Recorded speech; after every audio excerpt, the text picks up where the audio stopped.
Welcome everyone to episode 100. Episode 100. It's amazing. And I just kind of want to, it's ridiculous that our 100th episode has been delayed for so long. Yes. And it's episode 100. That's crazy. We do apologize. There has been all kinds of crazy stuff going on, but today we're going to talk. Go ahead. Hold on. Yeah, sorry. Just to talk about like all the lateness stuff, which I'm sure we'll talk about in a minute. But I want to point out the very last episode that we recorded, falling down the stairs before the recording. Yeah. And so that was the start of our hiatus or whatever. Yeah. I'm not sure that I even told them that it's broken. No, you haven't. You fell down the stairs and then we recorded 5 minutes later. So and then we never came back. So yeah, both of my feet. Well, one is broken and one's got all the ligaments stretched in it. Yeah. Still can't walk. It's been exciting. Yep. So, and then we had COVID in the house. Yep. And it hit us all at different times. So when one was okay, the other ones were not. So right. It's just been crazy. It's been wild. But we are going to talk about putting holidays into your novel. How do you world build holidays? Yes. Yeah. So that's what we're going to talk about today. And it would have been timely because it was meant to come out right around Christmas time. It was planned to be timely, and we had the notes done and we were ready to podcast, and then we just were never able to. So yeah, it was a bit crazy. So how was your week? Okay, well, let's start. So you broke all your feet. I did. And so we couldn't podcast then. And let's see, we had the holidays, so we weren't able to podcast then. And then, like you said, we got COVID, and I got COVID and was actually pretty sick there for a minute. So I couldn't talk and all that jazz. So we couldn't podcast then. I got engaged in there. So my girlfriend proposed. So isn't that great, you guys? It's super cool. Super cool. She got me, if you're watching the video, a cute little ring. Very awesome. It's beautiful. It's exactly the style that I wanted, and it's perfect, and I love it. So that's awesome. So engagement, and then COVID, and this past week I've been working 10-hour days. I'm trying to graduate in May, and that's a whole thing. So yeah, I started off January 3rd with my court week, back to back 5 days of court while I had COVID. Yeah. It was exciting times. Yeah. We did it via Zoom. I didn't spread the disease to anybody else. So, you know, I was safe that way, but it was just horrendous. Yeah, no, it's been crazy. It's also snowed twice, which here in Georgia is very not normal. So that was cool. Yeah. So no, it's been an interesting week, 10-hour days and 2 snows. So yeah, for the people watching the video, I've put up a background of snow because I just love it so much. I wish it would snow like that here, but it doesn't. But I love my little background commemorating our snow. Yes. Okay, you want to jump into it? Wait, what are you eating and drinking? Oh yeah, I haven't eaten yet, which is probably why I'm a little tipsy already. Oh, fair enough. Yeah. Plus, it took us a little while to get this going today too. We had planned today, and then there was grocery shopping that had to be done, and a birthday for my son-in-law that had to be planned. And so I started drinking when I thought we were going to be doing this, and so now I'm a couple drinks in. That's good. That's better entertainment. I am not drinking today. I'm slightly hungover, so. Oh, you already did your drinking. I did. Oh, well, that's sad, but fun. Oh, it was great. We just went over to a friend's house. None of us are really going out, although all of us have had COVID at this point. So I think we're mostly immune and all that for the next 3 months or so. So until the next variant comes out. Right. I don't know what we're going to eat yet for dinner. Your dad had to go pick up number 4 from a friend's house. She still doesn't have her license yet. She is close. The time frame has passed. She's now had her learner's permit for a year and a day. Nice. She still has to do the Joshua's Law video training that they are required to take before she can get her license. She's got to get that certificate. I I told her she needed to look at that. But once that happens, she'll be driving her own car to school and from, and we won't have to go and pick her up and do these things. That'll be really nice. But right now that's where he is. So I have no idea what we're going to eat for dinner. Fair enough. I'm drinking hot chocolate and I got Lucky Charms marshmallows to go in it. So drinking that. That is and then, so clever. Yeah. And I didn't get so it came like that. I could not resist. Yeah. I couldn't resist. Fun. My fiance and I were standing in the store and I was like, I am going to be a child and get the Lucky Charms ones. And she was like, yes. So, do it. Yeah. And then she's actually cooking a salmon dinner with Brussels sprouts and like real food, coconut rice. Yeah. So I'm thinking we're going to either DoorDash or just make it yourself tonight. I don't know. We got canned SpaghettiOs up there. I will say she had a long day on Tuesday and some long days because of that long day. And then I've had my 10-hour days. So I think we've done takeout and leftovers every single day. And so today was the first day we went grocery shopping and all that jazz. So real food today. That sounds lovely. Yeah. All righty. Now we can jump into it. Okay. So holidays and novels. So this may not have even crossed your mind when you're writing your novel, but holidays can make your world that much richer, deeper, and that kind of thing. I agree. I used to think about holidays in my books when I was younger because I always wanted to make Halloween a big deal or whatever. Since we write urban fantasy, it's such a good way to bring in, Halloween as a holiday and do something fun with it in the worlds that we build. But I think I phase those out as I've gotten older, as I've been writing more and more. I think because, the way that I used holidays, I didn't actually put them as part of the story. I didn't actually include them in my plots and stuff. And, so I started phasing those out unless they actually have a meaning. There needs to be that holiday for whatever reason.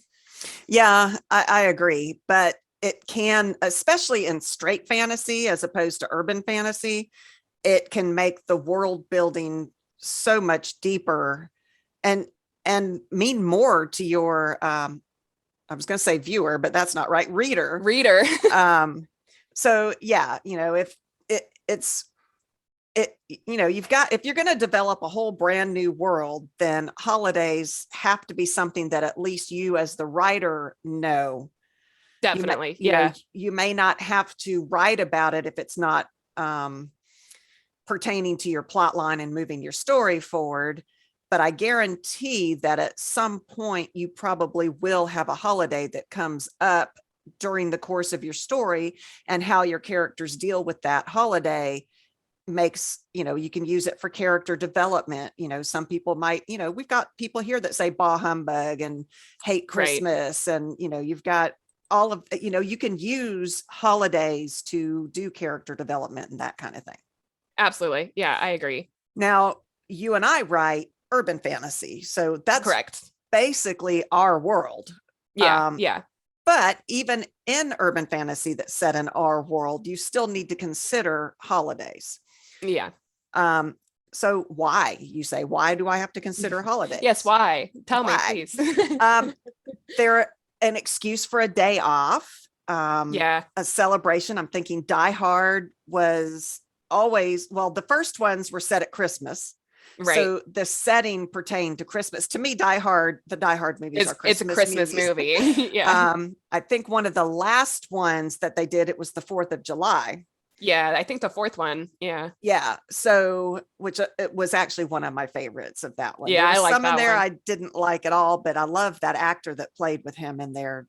Justin Long, I think. Yes, I love him. He is just a brilliant actor. He's hilarious. Yeah. But the 4th of July.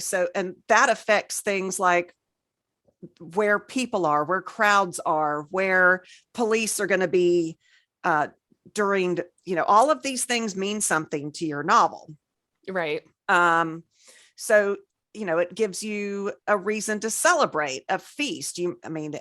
I think in one of my stories I had Thanksgiving.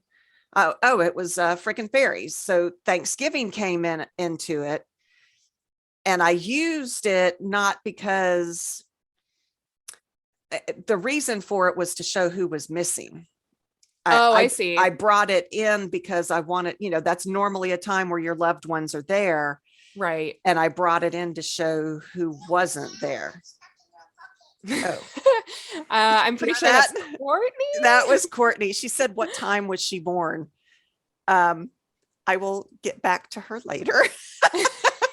Don't know what that question was about. I'll have to pull her baby book out and see. Wow. For sure. I don't remember because her labor was like almost 48 hours. So yeah, wasn't it in the middle of the night or something, like 2 a.m. or something like that? Yeah, they kept saying, oh, she's going to be born this today. And then midnight passed and they're, oh, she's going to be born today. I'm like, oh my God. So I have to look up. Yeah, that was a long, long labor. At any rate, as to holidays in your novels, maybe you need your characters to assemble together for some reason and you can't figure out how am I going to get them all together? Why would they be together? Well, maybe a holiday. That's a really, really good point. Mm-hmm. And what you were saying earlier about like using it to show what characters are missing, that's a really, really good idea. I hadn't now even really thought about that. That's really awesome. I mean, especially if it might just be, why are they missing? Are they dead? I mean, yeah. and to show how that is affecting your group if someone died is a good way to show that, okay, I've killed him off, he's gone. No, it shows that the characters are still affected by that death, or if they're off doing something else for whatever reason, you can show a lot through that. Yeah. Think about what the holidays mean to us individually here and right now. It is a reason to gather in fellowship with family and friends. It's a reason to go out on a date, Valentine's Day. Yeah. It's a reason to remember those that we've loved and lost, Veterans Day, that kind of thing. Right. It's a reason to rest. We all love to have Labor Day, the holiday where we celebrate the work we've done, but take this day to celebrate all we've accomplished, that kind of thing. It's a reason to drink, which we always love to do. I don't really need a reason to drink. I just do it anyway. Fair enough. Absolutely. It's a reason to have a mattress sale. I mean, whatever Honestly, though, you might need in your book. And, I think it's funny. No, I think that's super true. I think, you could also use them to fill a need for your characters, to highlight something that they're lacking or to give them something that they know they're lacking. And so they use a holiday to seek it out. Like you said, you mentioned Valentine's Day. So like maybe your character doesn't have a date for Valentine's Day and they feel bad about that. Like, and so you can highlight that they are missing that romantic connection. And maybe that's important to your story or your plot. And that's a really good way to use holidays in your story. You could use it as foreshadowing because definitely, because certain holidays mean something and maybe your character is missing something on that day, like no date for Valentine's Day. It could foreshadow something to come later. Yeah. And incredible chance things can happen on these occasions because it's not our normal day to day. You're in an unplanned, well, it might be planned, but you're in a not regular routine on holidays. So maybe your character will meet their soulmate on New Year's Eve because you're in a place that you don't normally go to, and everybody else is in a place that they don't normally go to. Maybe it's a holiday that is the inciting incident that, take your character where they need to go. Definitely. That's a super good point. I mean, holidays tend to stick in people's memories just because it does affect so many people and the way we structure our years. And, think about the holiday season, like we just went through and couldn't podcast for a couple of months because, it's so many things were happening with the holiday season and all of that jazz. So like the way that we structure our lives is really dependent on a lot of holidays. And as far as the inciting incident, I mean, in the Katniss story, the Hunger Games, I wouldn't call it a holiday, but where they go and they pick the people, it was kind of a holiday. Especially for the people in the capital. So like the day might not be like a quote unquote holiday for some people in your stories, but it is for others. Because I think they definitely use it as a holiday. And it was a time of gathering outside your normal routine. And that is what led to the inciting incident in that story. Right. I mean, basically we need holidays. They do so much for us, for you and me, Taylor and Sherry. Yeah. but our characters are going to need them too. Right. Yeah. So if you're writing in a world that's not our own, that's so you're talking whole, like high fantasy kind of stuff. whole different ball game. You have types of holidays. Yeah. Yeah. So in terms of types, like, what do you mean by types, I guess? So like there I've got a list. So yeah. You've got religious, leader holidays, not necessarily Veterans Day, but Martin Luther King. That was just fair. This week. Yeah. Tragedy based, social holidays, seasonal holidays like Christmas and Halloween and that kind of thing. Gotcha. Okay, yeah, that makes a lot of sense. Yeah, so like religious would be Christmas, Kwanzaa, that kind of thing. Yeah. And it's so easy, I think, to go into these types and think about them in terms of our own world, I think, so that we can better understand how to create them for a new world, I guess. Exactly. I think that's what we need to do, is look at our world and how we celebrate them. But like, think in a dystopian society, which is going to be, it might be our world, but not what you and I recognize anymore. Right. The holiday may be to celebrate this new dictator who controls all of to celebrate. Like, what was the novel, 1984? Where they had Big Brother and they celebrate Big Brother, and it might not be what the people want to celebrate, but it's the holiday and you're expected to, so you can use holidays that way too. It might not be a joyful time. Right. It might be a mandatory time. We better seem happy or we're going to be punished. Yeah. Type of thing. Exactly. So think about what type of holidays you want to have. You've got the religious ones, which that goes into a whole, I think we did a podcast episode on religion. Well, we did it gods, I think. Or was I think we might have done one on religion. I know my fiance wanted to hear more about like how to create religions and stories, and so we might have done that, but I don't remember. It would have been one of our early ones. Yeah, I'll have to look it up, and we may need to delve back into that again, because I think that would be good. That's got a lot of stuff. But think about tragedy based holidays. 9/11 is a holiday. I mean, you don't call it, it's a remembrance. It's a remembrance day. You could have a triumph based day, like a day that in your world they beat the bad guys, freedom, 4th of July, our Independence Day, that kind of thing.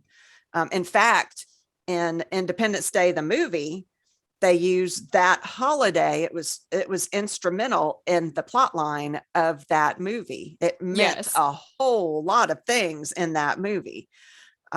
Social holidays, trying to think what a social holiday. I was curious about that one. Yeah, it's been a while since we've done these notes. I know. So. I had something in mind. We also have these weird holidays. I follow Sandra Boynton on Facebook. Love her. I mean, she's an artist, and she writes these books, and you and Courtney, all of my kids were raised on the Sandra Boynton books. And what was my point? Oh my God. I guess you are feeling that the alcohol a little bit. I am definitely feeling it. There was a point to that. Social holidays. Oh God, I have no idea. I'm sorry, people. See, this is not entertaining. I'm entertained. I'm sure you are. Look at Mom. There she is off her rocker again. And then, of course, seasonal holidays. We got Easter, which is also religious. Halloween, which could be argued to be religious. Christmas is also religious. What other seasonal? St. Patrick's Day. St. Patrick's Day. And one that I was thinking of was like, I feel like a lot of fantasy novels, or maybe ones set further in the past or whatever, but like the end of a good harvest would be very seasonal, like a lot of like festivities would happen. There's a lot of food because you've just completed your harvest, or, winter's expected to be harsh. So you're celebrating, the, getting a bountiful food for surviving the winter, or, the start of crops and planting That's in the a good spring would be point. another one. Yeah, that's a very good point. There are like 4 harvest festivals in the pagan religion. Well, paganism isn't a religion, but in the pagan thought process, Yeah. That there are 4 harvest ones where they do celebrate the various parts of the harvest all the way up until the last one, which I think is on the winter solstice. And that's when in the olden days, they would slaughter most of their animals because they couldn't afford, there was no way to keep them alive. They would starve to death during the winter. So they would slaughter them, most of them. They would obviously keep enough to plant to go forward in the future, but you don't plant. You're going to plant an livestock. No. But at any rate, okay, see, I'm totally losing it here, people. But you got it. It was a time of plentiful, joyous feasting. Yeah. And then, like you said, in the spring, there comes the rebirth and the life. And there were holidays in the pagan times that celebrated those things. Yeah, exactly. So yeah, you're right. I hadn't thought about that.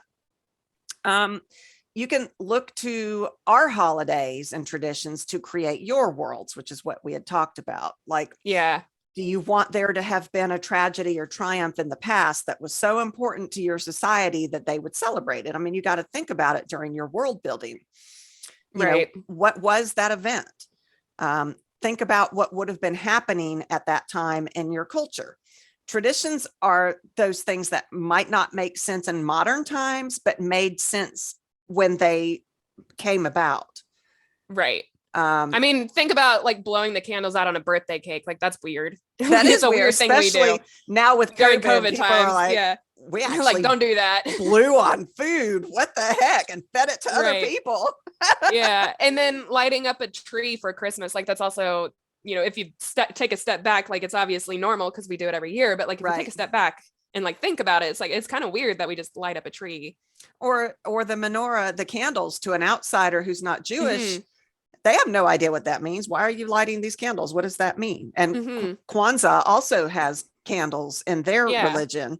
So yeah, that's the kind of world building that will make your world a whole lot richer.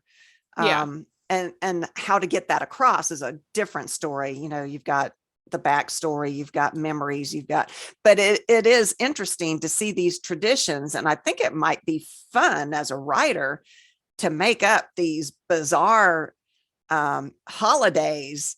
Yes. Yeah. And I just think that would be I would love to do that.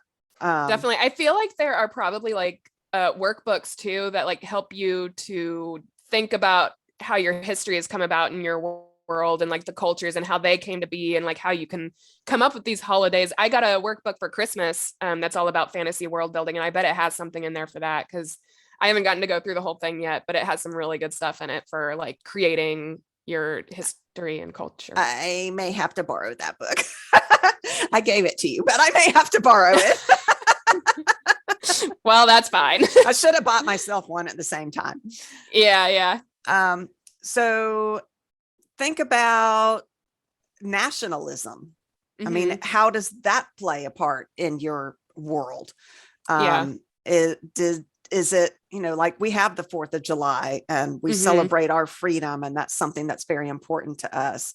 How would your people in your book celebrate? Would they celebrate with flags? Like we love our flag, the colors, red, white, and blue for us, or symbols that mean something. I think in the Hunger Games, their symbols came out in that one, but I can't remember. It's been so long. It was like the Mockingjay stuff. Yes.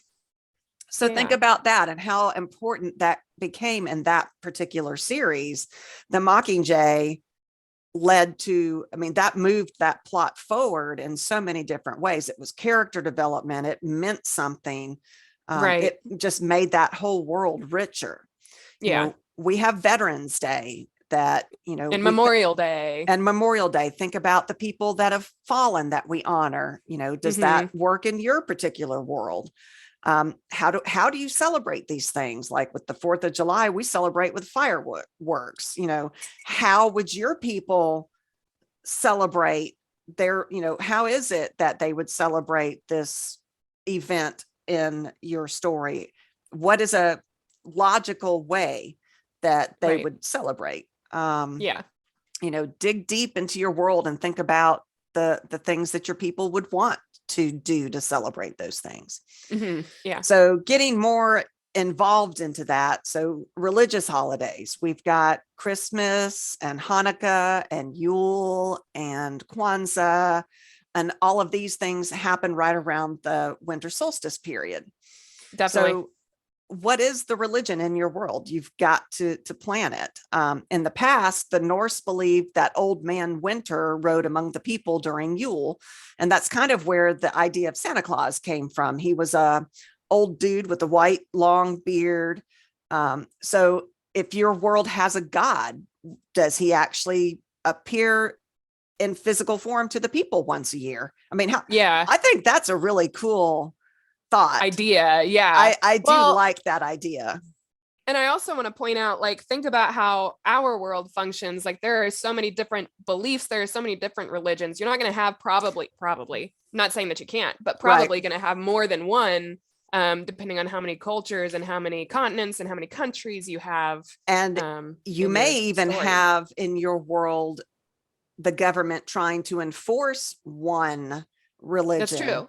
And then you'll have the people are always going to find a way to go and celebrate what they believe. So you're going to have the underground, which could lead to all kinds of subplots and things. Right. Yeah, definitely. So seasonal holidays. Which I guess we talked a little bit about already. We did. I guess we jumped the gun. I didn't realize, looking at my notes, that I was going to go into detail on each one of these things. Let's see if there's anything we haven't said. Oh, so think about the seasons in your world, because they don't have to be 4 seasons like our seasons. Mm-hmm. Yeah. So maybe you've got a winter that lasts years. Right. Yeah. And it's a major, major celebration when it starts to warm up and the sun comes out again. I mean, I'm kind of thinking Game of Thrones, where, winter is coming, and that was a bad thing. And when winter is there, does it last as long as however non-winter does? Right. That was very eloquent. I'm real eloquent right now. So maybe their planet has an odd orbit that brings them close to something like a moon or another planet. Do they celebrate that when it appears huge in the sky? Think about what that would do to the land, like gravity. If our moon came really, really close every 30 days, that would change our world drastically. Physics on things. Yes. Yeah. And so would we celebrate that, or would it be something that we prepared for because it's a devastating thing? That's right. Would there be a holiday to celebrate when it moved away, or would it be a really good thing when it came close? Maybe when it came close and the gravity, it does something to our gravity that makes something happen, like it pulls the magic out of the ground or something. Oh, yeah. Yeah. And so maybe it's a joyous time because magic has come back, that kind of thing. Definitely. Yeah. Okay. So leader-based holidays. So this is like kind of what I was talking about before, a dystopian society where they're required to celebrate a hated or feared leader. Oh, I see. Mm-hmm. It could be a celebration of a great leader, a founder of their world or their town or their city. That makes sense. I was curious what you were thinking in terms of a leader-based holiday, but that makes a lot of sense. And look, I've come up with social ones too. Apparently I'd written it down if I had just looked a little bit farther. Oh, hey. So social holidays are those that celebrate social progress. Yeah. So perhaps a race of people in your land was looked down on as lower people. They were a lower caste, or whatever term you want to use in your novel. Yeah. But through great sacrifice and the unity of voices among them, they were able to break through that ceiling and make real change happen. Mm-hmm. And so forevermore, they're going to celebrate those people who paved the road to this happier future. Definitely. Yeah.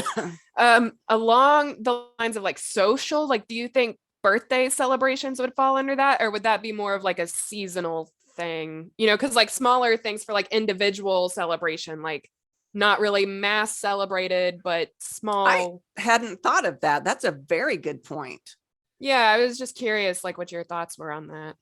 I think that's a really great way to make, like in the Romanian culture, my daughter Jordan is married to a Romanian, and they celebrate your half birthday, which is the time in between your birthday to the Yeah. next year. And then it's a real thing. They celebrate it. Yeah. So yeah, you could definitely have your culture or your peoples celebrate those things. And it's a great way to show, like, if you have one group of people that don't do that and another group of people that do that, and there's commingling between those for your purposes of your book, it would be very interesting. It could be funny, it could be sad, it could be brutal, it could lead to war.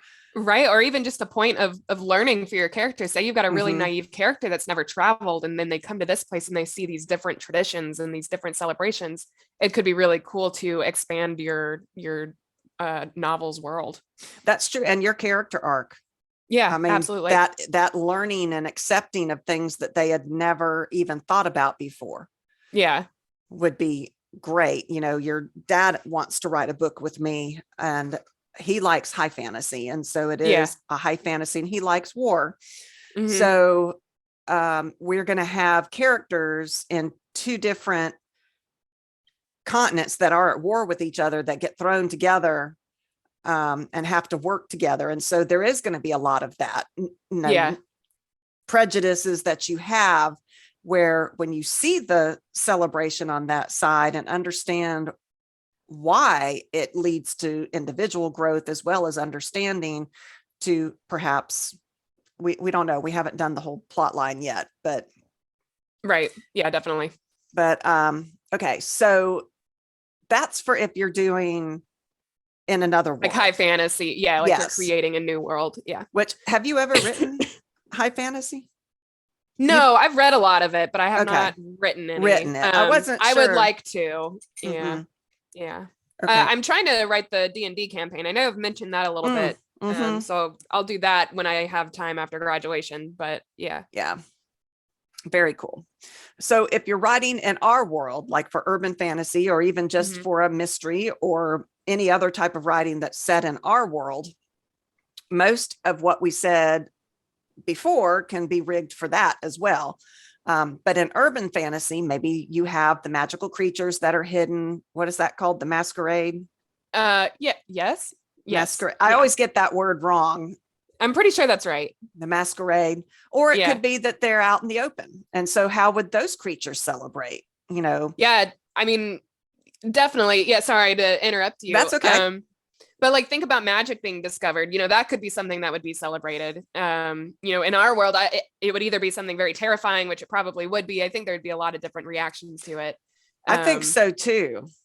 But like, I feel like eventually, like once things settle down and magic is just a part of the world now, and we've discovered it and we know what it is, I feel like it could eventually become a holiday, which has given me ideas for my own books. So yeah, I mean, and I'm thinking like, okay, if you have werewolves, which, I mean, that's been done a lot right now. So I think agents are looking for something other than that. But just as an example, maybe there was, however in your book werewolves are created, maybe that was such a joyous time for werewolves that's something that culture would celebrate. And it might be a time when those people who hate werewolves come out and egg their houses, or find them and hang them, lynch them. I mean, it could be all kinds of things. Maybe they celebrate it, but maybe other cultures use it against them.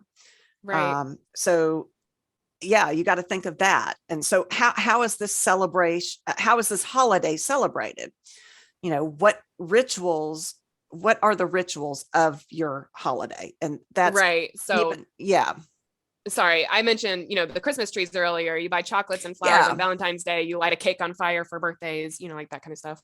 Yeah. So if you're creating a new holiday, like the celebration of the creation of werewolves, think of it in terms of our world and how we do those things.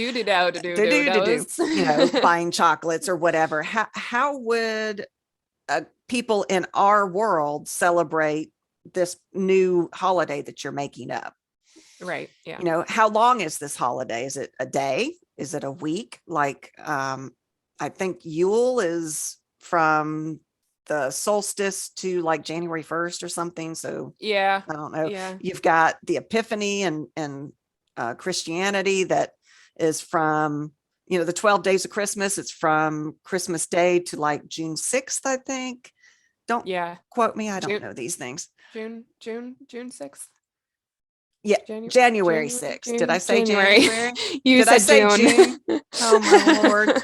That'd be quite a holiday. I was like, wow, that's 6 month holiday. Sounds a lot longer than what I thought. I was like, that's insane. I was like, wow. Yeah, the 12 days of Christmas is what it is. Yeah, fair enough. That's a good point, though. I didn't really think about like how long holidays last. I didn't really think about the timeline of them, I guess. Yeah, because normally it's a day. Mm-hmm. We have Martin Luther King birthday, which was celebrated Monday. We've got Christmas Day, New Year's Day, and a lot of people have to work the eve of those things. So it's just the one day. But how, is it a week-long celebration? That would be kind of cool. Yeah. If your holiday is longer than a day, does it build up? Is there a most important day like Mardi Gras? Oh, yeah. Yeah. Mardi Gras, you got Fat Tuesday, and then the day after Fat Tuesday is Ash Wednesday. So, but Mardi Gras is this huge, long, joyous time leading up to Fat Tuesday. And then, of course, Lent starts on Ash Wednesday, where you give up something. So you're like, I'm going to get so drunk and do all these horrible things. And then, okay, I'm not going to drink for however long Lent lasts. Yeah, right. Sure. Yeah. But that's something to consider when you're making holidays in your book. Definitely, yeah. How does religion influence how your holiday is celebrated? Okay, so perfect case in point is Halloween. So it started, and actually several different cultures celebrate Halloween. There's All Saints Day, all the Day of the Dead. Right. Which is actually November 1st. And then you've got Halloween, which is just whatever it is, a celebration with candy and whatnot. Yeah, it's been commercialized in America, but you have All Hallows Eve, which came about, I think, in one of our Myth and Monsters episodes. You did that episode about the jack-o'-lantern, which that's my favorite episode of the Myths and Monsters of yours. I still want you to write that book that you talked about for it. I love that idea. I want to write so much. I wish I could just quit my job and write for real. Feel that. Yeah. Yeah.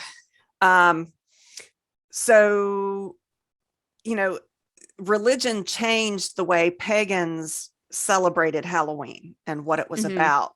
So how is that going to work in your book? A lot of Christian thought processes are actually pagan things that have been adapted and molded into Christianity, so that the converts weren't, back in the day, they didn't, pagans didn't want to become Christian because they weren't willing to give up their traditions. And so the church allowed those traditions to come into Christianity to help convert them over to Christianity. Yeah. So how is that gonna, how does religion and your story influence these holidays? What contributes to anxiety of the celebration? Is there anxiety that goes on? Would there be, like in the Hunger Games? I see. Yeah. Think of the days leading up to the day they're going to pick out the names.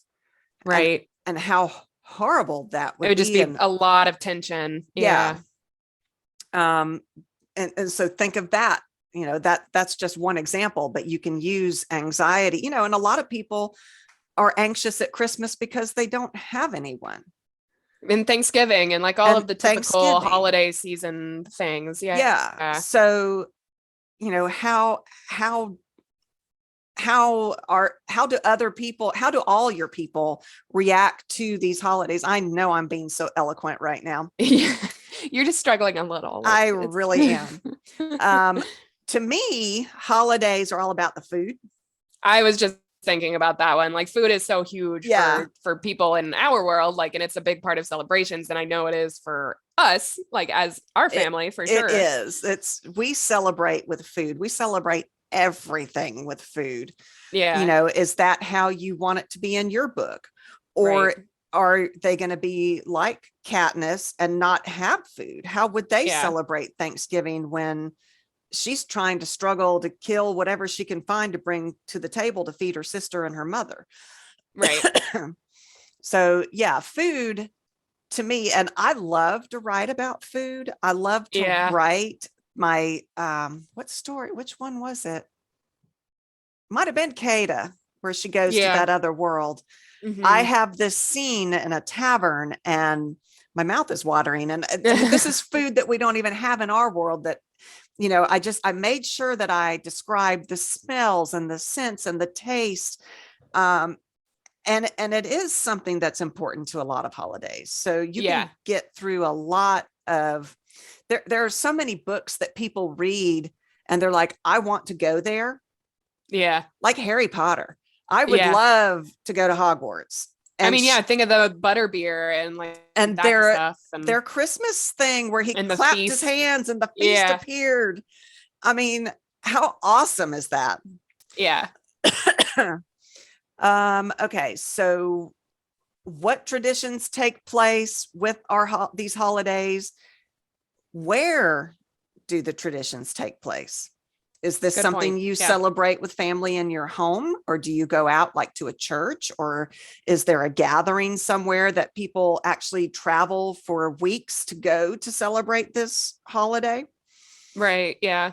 How do people decorate to symbolize the holiday? And like you were saying, Christmas trees, you know, is there a particular decoration that werewolves would have on theirs, or vampires, would they hang garlic from their tree? You know, I don't know. Right. Yeah. Are there gifts exchanged? Right. Are there games that are traditional? Like in Scotland, a lot of the romance books that I would read were historical romance set in Scotland, and they're the Scotland games where they would throw the trees. I can't remember what it's called, but they do that today actually. And there are Scottish Highland games that do that kind of thing. Are there people that might not partake in them? Like I have a Jewish friend who, for Christmas, her family's tradition is to go to the movies. They eat Chinese food. Oh yeah. And they go to the movies together as a family, because that's, you know, everybody else is celebrating this Christmas thing, which is not their thing. Yeah, definitely. So yeah, are there people that aren't going to be enjoying the festivities that you create? How does the celebration look for the rich versus the poor? True. I think it is really important to think about all of the demographics that you have in your novel. And if you're creating your own world, like, then you should probably have a good variety. If it's like in our own world, like, we obviously have a lot of varieties. So like, I think it's something super important to keep in mind, you know, show your story through different lenses of the world. Like, I mean, Scrooge is set in our world in the past, and the rich versus the poor, you know, okay, so you had the rich people playing the cat game. Well, I have a particular version of Scrooge that I like, and I think it is called Scrooge. It's the 1974 version, I think. But they had, the rich were playing the games and they had the food, but the poor were just as joyous. It was just a matter of, you know, he bought the goose that was so scrawny by comparison, but to them it was a feast. Yeah. Yeah. You know, I think it would be interesting, especially if you're trying to show character development, a rich person being thrust into the world of the poor and seeing how what they've taken for granted is not what other people have. It's a great way to do character arcs and that kind of thing. Right. If two different races or species celebrate the same holiday, do they celebrate it in the same way? Yeah, good question. if vampires and werewolves celebrate the coming out of magic, yeah, how do each of them celebrate? Because they yeah, have different reasons for being happy that magic came out and they don't have to hide anymore. right. How is it different? How do you create the feel of a holiday when the feel isn't there? Like Christmas is celebrated all over the world, and it's generally regarded as a winter holiday, but people in Australia, it's summertime there.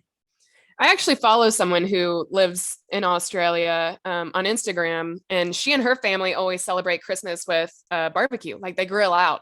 And that's just their tradition that they do every year. They grill out. They have all kinds of like, what we would consider like summer type foods. And they do that there for Christmas. So they have like their own Christmas feast, but it's all, grilled out and like fresh vegetables and like all that kind of stuff. So during winter time, what is their holiday at winter time? What's the opposite of I don't know. Christmas? Because it wouldn't be the 4th of July. Are you laughing at me? Yes, I am. I'm making all these gestures for those people that can't see. I'm drunk. I'm sorry. Goodness. At any rate, think about, and it's hard for me because I've never really considered what do people in Australia do. To me, it's all about snow and snowmen and cold, and I can't wait for it to be cold so we can have the fire in the fireplace. Yeah, that's what Christmas is to me, but it is absolutely not for people in Australia. And you need to think about that in your world when you do world building.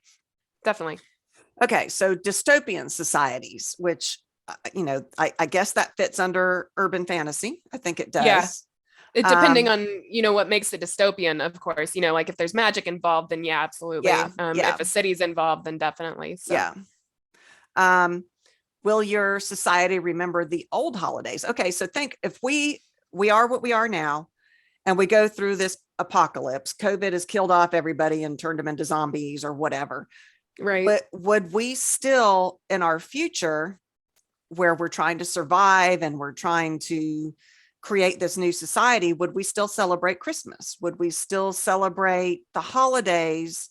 The 4th of July, would it still have the same meaning post-apocalyptical that it did? Because England and Europe and all of that's gone. I mean, I think, potentially, I think it could trickle down. It might become something else, or maybe just like a portion of people like remember what it was, or it would depend on how important it was to specific people, I think. See, I love those stories where like the Shannara stories. Yeah, the Shannara Chronicles or whatever. Yes. Okay, so the way they've done the series on TV, and I don't remember, it's been a really long time, and I don't think I read all of the series. I started with the Sword of Shannara. There were the first 3 I know I read, but supposedly they used to be us. Yeah. And it's so far in the future, and there's been mutations, and you've got all these different creatures. That's where the orcs or whatever came from, was mutations of humanity. But does anybody still remember what we are today? And if so, how twisted has that celebration become? Right. Like the game of telephone. Yeah, right. By the time they get that far into the future, it would be so interesting to me to have our readers read this story and go, oh my God, that used to be Christmas. Look what they've done to it. Right. Well, and I think it's interesting too, things can get twisted also, not just because it's forgotten or because it's no longer needed, but maybe just because the world's different now. And therefore, like, maybe we had to accommodate a lack of resources in this new world. So like in the before times, we had cake, and now we use mashed potatoes to make a cake. And so, it's not like the sweet, rich, sugar filled thing, because maybe sugar isn't a thing anymore. Maybe we just have potatoes, so I think holidays and traditions and that kind of thing could be twisted, to that nature, just to accommodate a lack of something that we used to have, or, something like that. Yeah, I think that's a great idea. I think that's a great idea. The loss of knowledge could Yeah, twist it into something else. definitely. And what is there to celebrate in a dystopian society? I watch The Walking Dead, and they fight for survival every single day. Yeah. Or in the Hunger Games, the games are great for the rich people in the capital, like you said, but dreaded for the poor people in the outer, 13 districts or whatever it was. Right, right. So think about those things too. Outer space. Outer space. Yes, sci-fi as opposed to urban fantasy. Oh, as opposed to urban fantasy. Yeah, yes. yeah. So is your book based on people who are from Earth that are on a spaceship traveling to find another place? So they would probably still celebrate the Earth traditions. Holidays. I imagine they would also, want to celebrate, like, this is the day that we launched from Earth, like in every year, or what would be an Earth year. I don't know. That gets a little complicated. I don't know sci-fi. Right. But, I mean, but yeah.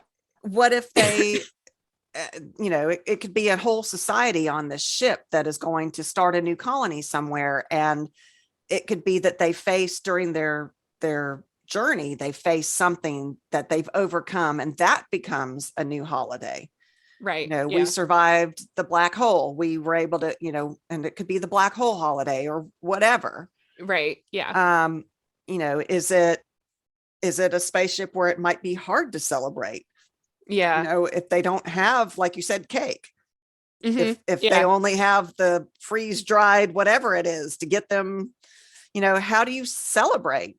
Well, I think in that case, like, you probably wouldn't celebrate with food as much, especially because it's probably going to be a limited resource. It would have to be, something different, like everybody gets together and dances, or everybody gets together and creates music or something, and I think there's always alcohol, always, even in limited resource stories, people find a way to alter their reality, whether it's through some kind of drug or through, I think there will always be that kind of celebration of some kind. I really do. Yeah, definitely. So that was really all that I had on there's so much more. I mean, just think about our holidays, and you can twist them into anything you want to. You can twist them. You can definitely dive deep into, like, how our holidays came to be and get ideas from that. I think pulling inspiration from, like, things that we know, they always say, write what you know.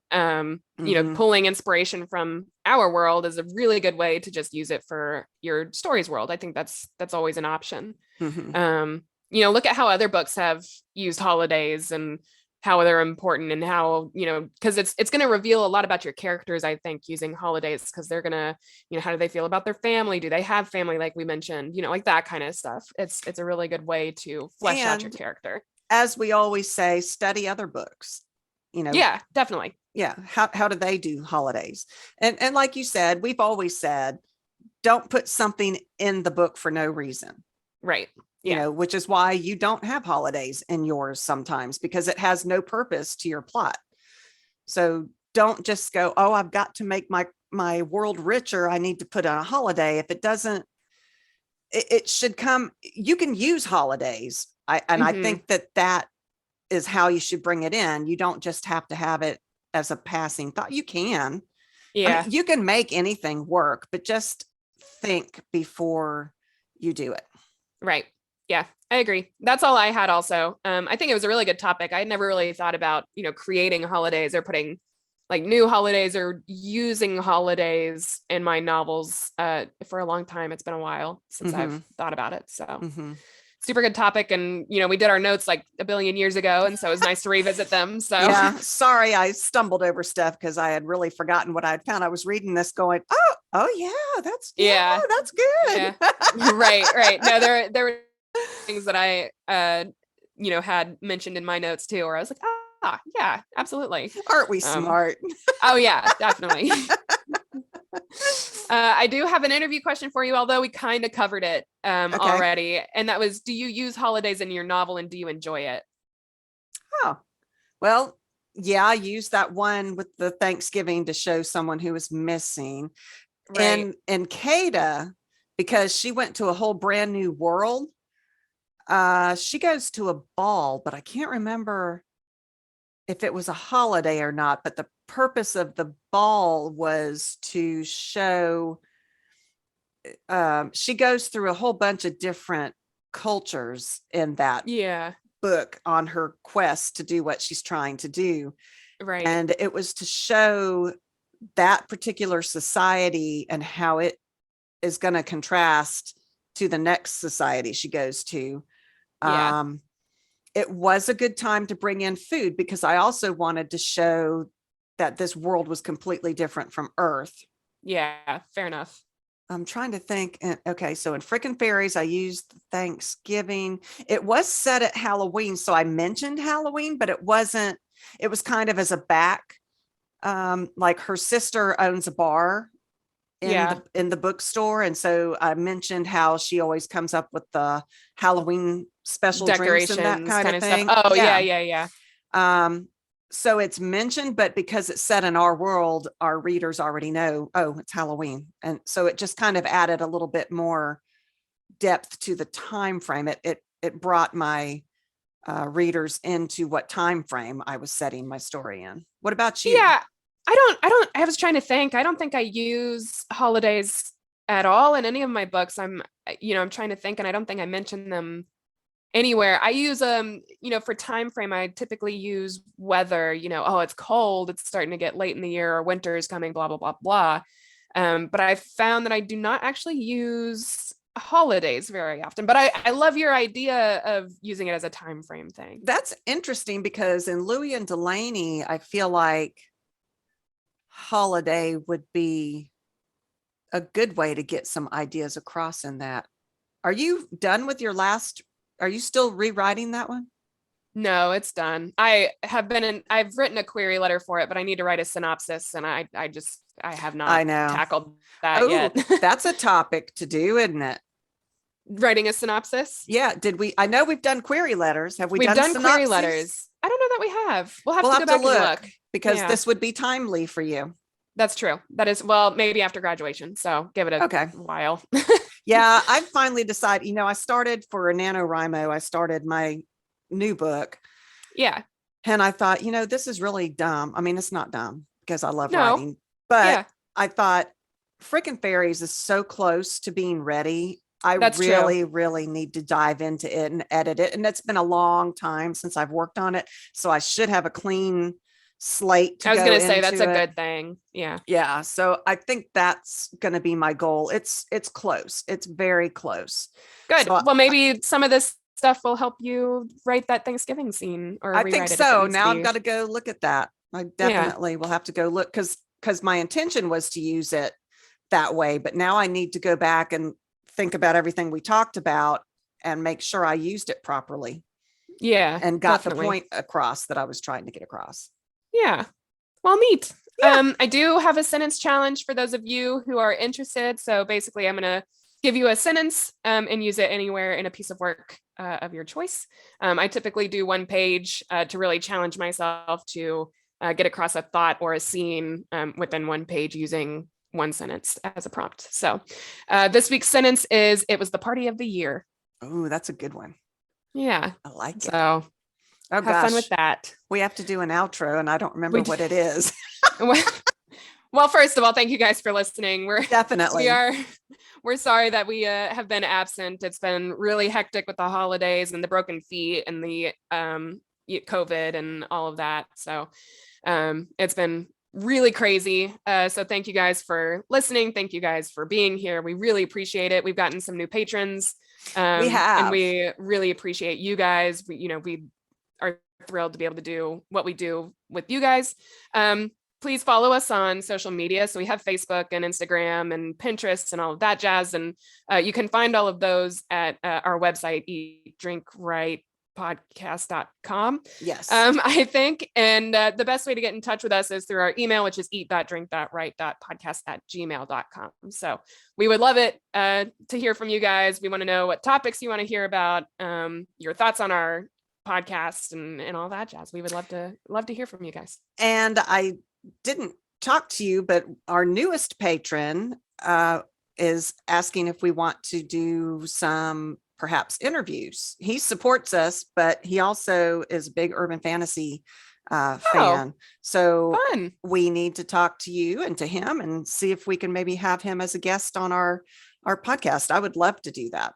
Awesome. That'd be great. I think with graduation coming up, it might be difficult to schedule something. But after graduation, which will be May, I think that would be. I did send him a message.